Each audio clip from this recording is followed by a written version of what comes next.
मणिजंगा सरपंच श्रीजुक्त शशधर मल्लिक कौन धारणा कौन प्रमुख दाबी आज एवं मणिजंगा सरकारी उच्च विद्यालय सामने गणधारणा देचु ये आमर सहकारी शिक्षक श्रीजुक्त आलोक कुमार महापात्र को जो डिप्लॉयमेंट करा जायछि तांको एटी पुनर्नियुक्ति दि जाऊ आम पिला उन्नति हो पाठ पढ़ार सहायक अवलंबन कर सहायक हो पार कौन शिक्षक कौन सब कार्यक्रम रही जो दाबी आम स्कूल जे कि आम स्कूल जड़े पुरुष शिक्षक थे विभिन्न प्रकार कार्यक्रम से भाग करूँ पिला भल भाव में गाइडलाइन परिचालित करुले आम चाहूँ जे आमर जड़े पुरुष शिक्षक निहाती आवश्यक रही स्कूल शिक्षक जो रही आलोक ना से विषय में किसी आलोक साहब कौन से अभियोग मो पाखे ना मुझे जो आसी स्कूल को भी आसे परिदर्शन आसे आलोक साहब सहित सब स्कूल विषय आलोचना प्रचार करे विभिन्न कार्यक्रम स्कूल उन्नतिमूलक कार्यक्रम अंशग्रहण होती कौटी कौन कार्यक्रम हम से विषय में सर आलोचना प्रचार बहुत थर कर निर्देश अनुसार आम स्कूल अनेक अनुदान दे सरकारी अनुदान कार्यक्रम कर 4 वर्ष जो हाँ जेहेतु 3.5 वर्ष है प्रधान शिक्षक नहांती प्रधान शिक्षयित्री दायित्व अच्छु शिक्षयित्री बर्तमान दायित्व अच्छा किछिटा ना अभियोग थे सहित थर दुथर भेटभाट होता से स्कूल पिलामानकर विषय और स्कूल परिचालन विषय आलोचना होता से समस्या समाधान कर निर्देश देते एजुकेशन अफिसर तीर्थ शिक्षक आलोक कुमार महापात्र पुनर्नियुक्ति दाबी एडमिनिस्ट्रेटिव ग्राउंड रे नेसेसिटी रे ट्रांसफर होता डेवलपमेंट होता टेम्पोरारी डेवलपमेंट होता जोटा सी आमर विद्यालय पेरेंट्स किसी कमिटी चेयरपर्सन एमाने आठिका किसी एजुकेशनिस्ट तेणु डिमांड कर टीचर को फेरे दि जाए आज्ञा पचारि हेडमास्टर भी पचारि सी किसी ऑफिशियल काम कि डेरी हुए माने ऑफिस को अटेंड करती तो सी तो इंचार्ज अच्छा करूँ काम आपणकर जो डीएससी आपणकर जो हेडमास्टर परमानेंट हेडमास्टर ये स्कूल सीनियर एसीएस जड़े डेजिग्नेटेड हेडमास्टर रहा कथा तो सार मुझे कहि जो आमर अपकमिंग प्रमोशन्स अच्छी जूनियर एसीएस सीनियर एसीएस से सार सेमिति तो मु सार को आज ये जो डिमांड सड़क अच्छी से विषय कहीदेवी चेष्टा कर बहुत शीघ्र हो। अक्षय कुमार साहू ये विद्यालय आरंभ दिन ठार एपर्यंत विभिन्न कार्य सहित मु संपृक्त स्थानीय अधिवासी कौन दाबी रही आज धारणा आमर दुईट दाबी रही आम दीर्घ दिन है विभिन्न विभाग अधिकारी मानक ये स्कूलर प्रधान शिक्षक नियुक्ति बारंबार अनुरोध करुँ कहीं दीर्घ दिन है प्रधान शिक्षक पद खाली पड़ी परवर्ती समय ये स्कूल रे जेतिक शिक्षक थिले ता भी यथेष्ट नथिले किंतु एबे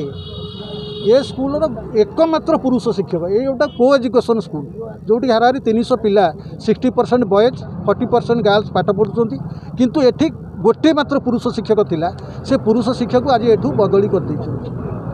जहाँफल स्कूल रे विभिन्न प्रकार अराजकता देखा कारण साधारणतः आम देखु जेहेतु लेडीज टीचर से माने पुओ पिला मानकु उपयुक्त श्रृंखला भितर रखा पाखे संभव होनी जहाँफल ये एकमात्र पुरुष शिक्षक थे जे कि मैनेज कर सबू कथा बुझुले ये बदली कर हाँ यह केतकांशर सत्य एवं जेहेतु सत्य हेले मध्य आम किसी करूँ कहीं बर्तमान सरकार आमको तो 2टा शिक्षक एपर्यंत दे पारना शिक्षक पद भी पूरण करना जदि विरुद्ध में आम लगी किसी असुविधा करूँ ताद्वारा आउ गोटे शिक्षक जहाँ होना कहीं जड़े शिक्षक अच्छा तेणु से आम किसी दृढ़ पदक्षेप नहीं पार्नु कहीं जन को बर्तमान आम ये बदली कराए सरकार पाखे दाबी कराए ताले ता बदल से केवल शिक्षक देवेनि जहाँफल आमर शिक्षक अभाव आहरी परिलक्षित हम आम अनिर्दिष्ट काल पर्यंत ये धारणा गणधारणा बसबू कि दरकार पड़े आमर अनुष्ठान बस दाबी रही मुख्य दाबी है स्कूल जड़े प्रधान शिक्षक आवश्यक आम उच्च स्तरीय पदाधिकारी मैंने जनईचु द्वितीय आमर जो जेएनसी टीचर थे आलोक सारे पुनर्थैथान एजारे करा आलुमेट कमिटी आमर जोटा अच्छी कमिटी डिसाइड जहाँ कर कौन सी ना आम पदाधिकारी मानू जन देचु से बीओ आसतु डीओ आसतु से पुनर्विचार करेंगे। ସେଟାକୁ ଆପଣ ଆସିବା ଯିବା ଆସିବା ଟାଇମ୍ ଟେବୁଲ୍ ତାଙ୍କର ଏକ ପକ୍ଷେ ଠିକ୍ ନାହିଁ। ଆଜି ଆସି 8:30 ବେଳେ ଆମେ ଆସି ପହଞ୍ଚିଲା 8:30 ବେଳୁ ଆସି ପହଞ୍ଚିଗଲେ। ସେମାନେ ତ କହିଲେ ତ ବହୁତ ଅନେକ ଗୁଡ଼ାଏ କଥା ଅଛି, ସେଇଟା କରି ହେବନି କହି ହେବନି। ଆଲୋକ ସାର୍ଙ୍କ ନାଁରେ ମଧ୍ୟ ଅଭିଯୋଗ ଅଛି। ଆଲୋକ ସାର୍ଙ୍କ କିଛି ଅଭିଯୋଗ ନାହିଁ। ବର୍ତ୍ତମାନ ଆପଣ କ'ଣ ଚାହୁଁଛନ୍ତି? ଆମେ ଚାହୁଁଛୁ ଆଲୋକ ସାର୍କୁ ପୁନର୍ଥଇଥାନ କରାଯାଉ, ନୂଆ ପ୍ରଧାନ ଶିକ୍ଷକ ଅଣାଯାଉ, ନଚେତ ଆମର ଗଣଧାରଣା ଜାରି ରହିବ। ସେଇଥିପାଇଁ କି ଯେହେତୁ ଏଇଟା ସ୍କୁଲରେ ଆଲୋକ ସାର୍ଙ୍କ ଟ୍ରାନ୍ସଫର୍ ହୋଇଛି, କିନ୍ତୁ ସମସ୍ତେ ଏଠି କ'ଣ ନାରୀ କେନ୍ଦ୍ରିକ ଗୋଟେ ହେଇଯାଉଛି। ପିଲାମାନଙ୍କର ଡିସିପ୍ଲିନ୍ ଠିକ୍ ସେ ହେଇପାରିବନି, ପିଲାମାନେ ବିଶୃଙ୍ଖଳା ହେବେ, ଯେହେତୁ ଯେକୌଣସି ସ୍କୁଲର ବି ଡିସିପ୍ଲିନ୍ ଭାଙ୍ଗିବ। ତ ସେଥିପାଇଁ କି ଯେଉଁ ଏଇ ଜିନିଷଟା ଦିଆଯାଇଛି। ପ୍ରଧାନ ଶିକ୍ଷକ ବିଷୟରେ କ'ଣ କହିବା, ତ ଏ ତ ସବୁ ତ ମାନେ ସବୁ ସ୍କୁଲରେ ଏଇ ଜିନିଷ ଚାଲିଛି। ଯଦି ପ୍ରଧାନ ଶିକ୍ଷକ କେଉଁଠି ନାହାନ୍ତି ତ ହେଉଛି, ଯାହା ବି ହେଲେ ପିଲାଙ୍କ ଉପରେ ସେଇଟା ପ୍ରଭାବ ପଡ଼ିବ। ତେଣୁ ପିଲାଙ୍କ ଫ୍ୟୁଚର୍ ଏଥିରେ ନଷ୍ଟ। ଆମେ ଚାହୁଁଛୁ ସେଇଟା କେମିତି ପୁନର୍ବାର ଏଇ ଜିନିଷଟା ନ ହଉ, ଯାହା ଯେମିତି ସରକାର ତାର ସମାଧାନ ଗୋଟେ ବାଟ ବାହାର କରନ୍ତୁ। ମୁଁ ଫକୀରଚରଣ ସ୍ୱାଇଁ, ଏଇ ମଣିଜଙ୍ଗା ହାଇସ୍କୁଲର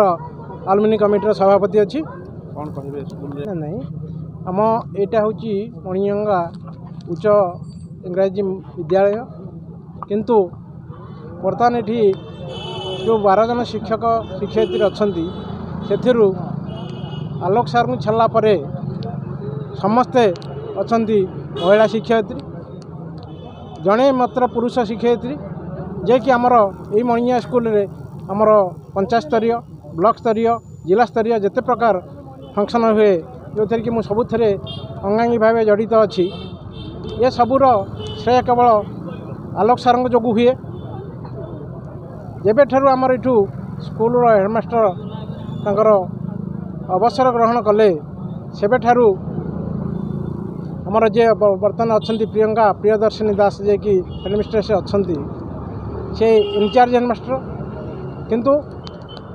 ସେବେଠାରୁ ସ୍କୁଲର ପରିଚାଳନାଗତ ତ୍ରୁଟିରେ ମୁଁ ମଧ୍ୟ ନିଜେ ଅଙ୍ଗାମୀ ଭାବେ ଜଡ଼ିତ ହୁଏ। ସେ ମଧ୍ୟ ବହୁତ ସମୟରେ ତାଙ୍କର ଆସିବା ବହୁ ଲେଟ୍ରେ ଆସିଲେ ମଧ୍ୟ ବିଭିନ୍ନ ପ୍ଲି ଗ୍ରହଣ କରନ୍ତି ଯେ ମୁଁ ଡି ଅଫିସ୍ ଯାଇଥିଲି, ବି ଅଫିସ୍ ଯାଇଥିଲି, ଅମକ କାମରେ ଯାଇଥିଲି, ଢମକ କାମରେ ଯାଇଥିଲି, ଯାହାଫଳରେ କି ଆମ ସ୍କୁଲର ପାଠପଢ଼ାରେ ମଧ୍ୟ ବ୍ୟାଘାତ ହୁଏ। ସେ ବାବଦରେ ମୁଁ ମଧ୍ୟ 2023 ମସିହାରେ ଆମର କଲେକ୍ଟରଙ୍କ ଗ୍ରିଭାନ୍ସ ଏକ ଦେଇଥିଲି ଯେ ଆମକୁ ତୁରନ୍ତ ଏକ ମାନେ ସ୍ଥାୟୀ ହେଡ଼ମାଷ୍ଟର ଦିଆଯାଉ। ଏପର୍ଯ୍ୟନ୍ତ ପ୍ରଶାସନ ଆମକୁ ସେଥିରେ ସହଯୋଗ କରୁନାହିଁ। ତାବେଳେ ସେହି ସମୟ ଭିତରେ ଆମର ଜଣେ ଯିଏ ପୁରୁଷ ଶିକ୍ଷକ ଥିଲେ, ଯାହା ପାଇଁ ଏ ସ୍କୁଲର ସମସ୍ତ ଗାର୍ଡ଼ିଆନ୍ ଯେତେବେଳେ ଆସନ୍ତି କେଉଁଠି ଯିବା ନା ଆଲେକ୍ସ ସାର୍ଙ୍କଠୁ ଗଲେ ଆମେ କିଛି ଉତ୍ତର ପାଇବା, ସେହି ଶିକ୍ଷକଙ୍କୁ ଆଜି ବଦଳି କରାଯାଇଛି। କୌଣସି କାରଣ ନଥାଏ, କାରଣ ଆମର ଏଠୁ ବର୍ତ୍ତମାନ 1ରୁ 5 ଷ୍ଟ୍ରେନ୍ଥ ହେଉଛି 42 ଜଣ, 6, 7, 8 3ଟି କ୍ଲାସ୍ରେ ହେଉଛି 109 ପିଲା, କିନ୍ତୁ 42 ପିଲାରେ 2 ଜଣ ଶିକ୍ଷକ, 109 ପିଲାରେ 2 ଜଣ ଶିକ୍ଷକ। କିନ୍ତୁ ଯେତେବେଳେ 121 ପିଲା ଅଛନ୍ତି ନବମ ଆଉ ଦଶମ ଶ୍ରେଣୀ, ସେଥିରେ ଅଛନ୍ତି 8 ଜଣ ଶିକ୍ଷକ ଶିକ୍ଷୟିତ୍ରୀ। ତେଣୁ ହାଇସ୍କୁଲର ଶିକ୍ଷକ ଭରପୁର ଥିଲାବେଳେ ଆମର ଏ ସାର୍ଙ୍କୁ ଏଠି ନେବାର କିଛି କାରଣ ନାହିଁ, କାରଣ 109 ଆଉ 142 ଦୁଇଟା ହେଉଛନ୍ତି ଅଧିକା ଷ୍ଟ୍ରେନ୍ଥ। ବର୍ତ୍ତମାନ ଧାରଣା କେତେବେଳେ ଯାଏଁ ରହିବ? ଯେପର୍ଯ୍ୟନ୍ତ ଉଚ୍ଚ କର୍ତ୍ତୃପକ୍ଷ ଆମ ପାଖକୁ ନ ଆସିଛନ୍ତି, ଆମେ ସେ ପର୍ଯ୍ୟନ୍ତ ଆମେ ବର୍ତ୍ତମାନ ଆଜିକ ପାଇଁ ରହିଛୁ। ଏବଂ ଯଦି ସେ ଆଜିର କିଛି ସମାଧାନ ନ କରନ୍ତି, ତାହେଲେ ଏଇଟା ମଧ୍ୟ ଆଗାମୀ ଦିନରେ ଗଣଧାରଣା ନ ହୋଇ ସେଇଟା ଅନଶନରେ ରୂପ ନେବ ଏବଂ ଯାହାକି ଦୀର୍ଘ ଦିନ ଧରି ଆମେ ଏଥିରେ ମାନେ ବସିବୁ, ସେଥିରୁ କେବେ ଓହରିବୁ ନାହିଁ।